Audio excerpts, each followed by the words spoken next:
Hey everyone, welcome back to OCD Recovery's YouTube channel. I have a video today where I want to talk about 5 subtle compulsive behaviors that I engaged in for a very long time. Many of these, it actually took me a lot longer than a lot of my sensory motor fears and my body dysmorphia fears because a lot of these are hidden. Many people perform them in everyday life, OCD or not, as compulsive behaviors. But for us, they tend to be really problematic. So let's just jump right into it. Before I go any further, please subscribe, hit that like button, comment down below. Let me know if you have any of these. Let me know if there's any other ones that you think I missed. If you're interested in our coaching or webinar services, please email info@ocdrecovery.com.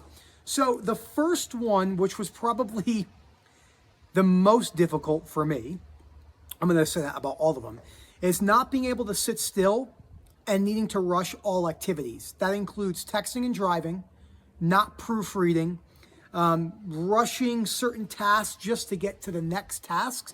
And when I was reading Ray Dalio's book, Principles, which I'm going to do a review on that book because Rob and I really like that book, and I'm going to transition the principles from that into OCD style principles and make it a unique video sometime in the next couple weeks. So Ray Dalio was talking about people who are strictly task people. They do tasks, and that's a great thing. But sometimes it's just at the means of its end to complete a task. And it's just task. And that's good to get things done, but sometimes you're rushing everything you do, and that's not good. And that's something I did. So you have to ask yourself, do you have a hard time sitting still in certain scenarios? I just was on a one-to-one today where the girl said to me, I basically have a very hard time being alone in my car. I have a hard time sitting still. I have a hard time being by myself when I'm watching movies, and so forth and so forth. These are all the little things that add up. It's not that you have to go out there and meditate. It's not that you have to force stillness, but a lot of people are picking their skins. I mean, literally, I had no nails or cuticles. I ripped them off. I remember at one point, my nails were so short, they were half. Now, if I have like a little dead piece of skin right here, what I try to do is leave it there, wait for a couple days, and then cut it off. I allow it to be there and feel that discomfort. These are little stoicism tips that I use, but the inability to sit still and in peace is very, very difficult for humans and very, very, very difficult for OCD sufferers. So this is something that I would recommend working on. I think there's great applicability, and this has gone a long way with my own particular journey. And it's really difficult. The second thing, which I see all the time in the WhatsApp groups, this is something I did. Long messages, needing to explain everything perfectly, whether it's in a text message to the WhatsApp groups, your husband, your wife, your mother, your father, venting, all of that. So Rob made a voice note a minute today in the WhatsApp groups. And this is something that I did a lot. What happens is, we don't even realize how compulsive we're being when we're texting from an OCD standpoint, especially when we're trying to tell someone to explain it. So when someone comes in for coaching for the first time, right, and it's the very first time, I'll ask them, little pleasantries, how are you doing, nice to meet you, etc., etc. Give me a background about your OCD. I will cut them off if it's too much. It's not because I don't want to hear, it's because I'm already off the bat instilling this, hey, that's what we need to know. Let's not go too far into it. We don't want to go dive too much.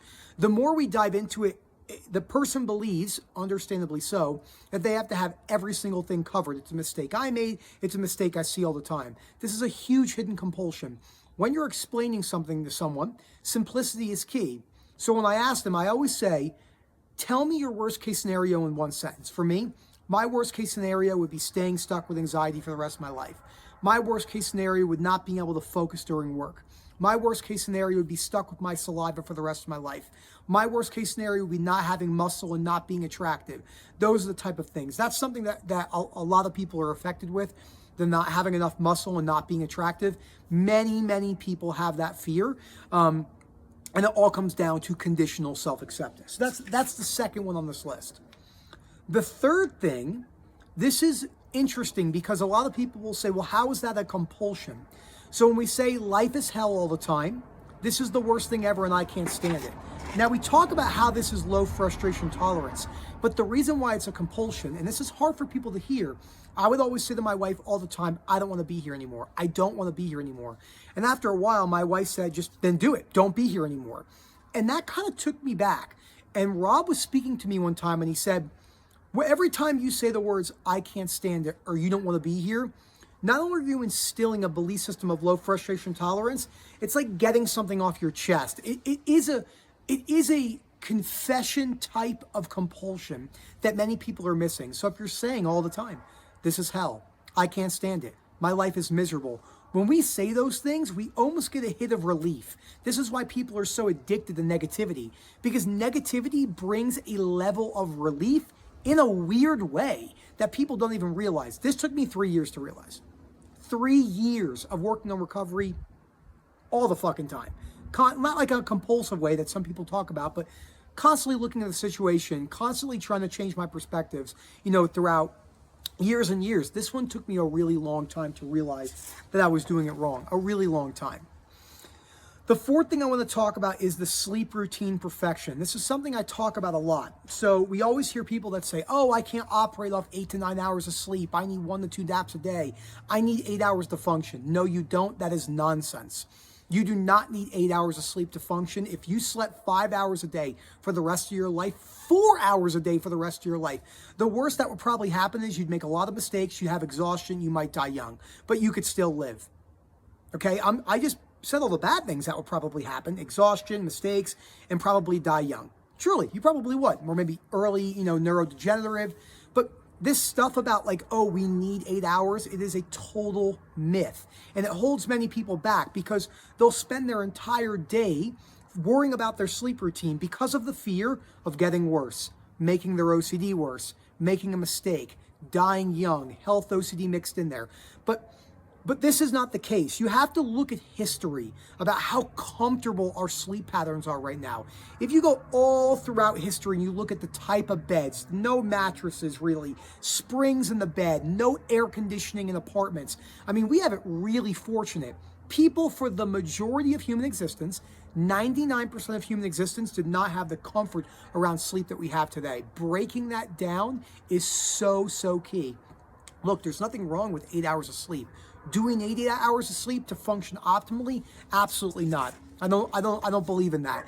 I know it with myself. I know it with many other people. I look at it with athletes, other entrepreneurs, males, females, people that want to achieve the things you want to achieve, and so forth and so forth. The fifth thing, I actually take it back what I said about the first one being the one about sitting still. Talking about it and not doing it. I was horrible with this, boasting, bragging, because I had conditional self-acceptance, like really deep conditional self-acceptance, which we all do naturally. Would talk about how I was reading, wasn't really doing it. Talk about how I was doing exposures, not really doing it. And goals. The reason why this is a compulsion is because when we talk about our goals and we know that we're not going to do it, we know. We know.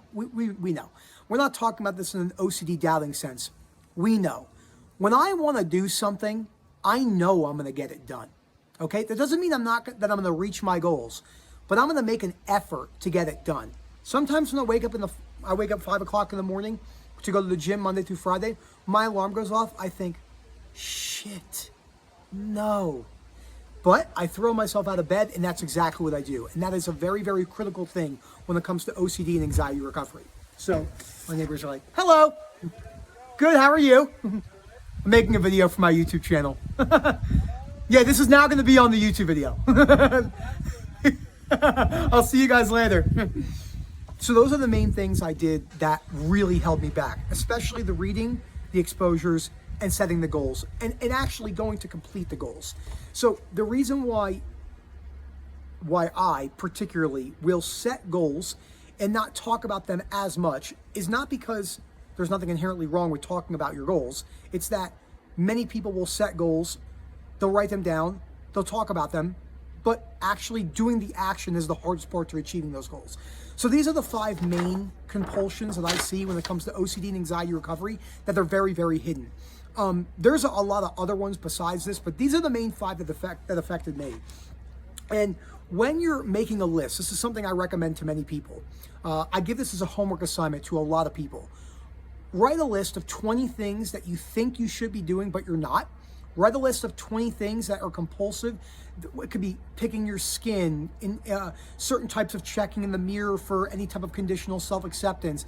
searching on Google, the lists go on and on. I have people that come in and say to me all the time, oh, I only have this 1 or 2 compulsive behavior, but that's just not the case. It's just not that simple. There are dozens of compulsions. We don't say that to freak you out. We're giving you an honest assessment. I've never met one person who had a few compulsions. Chronic OCD, especially if you've had it for a while, which doesn't matter how long you've had it for recovery, there's compulsions everywhere. Everywhere, everything. Rushing compulsions, sleep compulsions, checking compulsions, automatic rumination compulsions, speaking compulsions, etc., etc. Thank you so much for watching this video. Comment down below. Let me know what you think about this. Let me know what you think about these backgrounds as well, too. My front yard is just not looking. See, here in Colorado where it's so dry, you know, like that little pimple thing, where it's so dry, the grass just goes dead. It just dies all the time. Which isn't good because you have to spend a lot of money on yard work because it's just so dry here. When I lived in Florida, it was completely different. But a lot of people have been asking me, they want to see the dogs again. So let me go inside with my tripod so we can see the dogs. I get asked about Daisy and Milo a lot. Wait till you see these maniacs. There's Daisy. She just woke up. And we got Milo. Milo's over here. Hey, bud. And then let's go see Daisy. Daisy, say hi. Say hi. Oh, Milo. Covered in dirt, per usual. So again, if you're interested in our coaching services or webinar services, please email info@ocdrecovery.com. Again, that is info@ocdrecovery.com. Thank you so much, guys. Always a pleasure. Talk to you soon.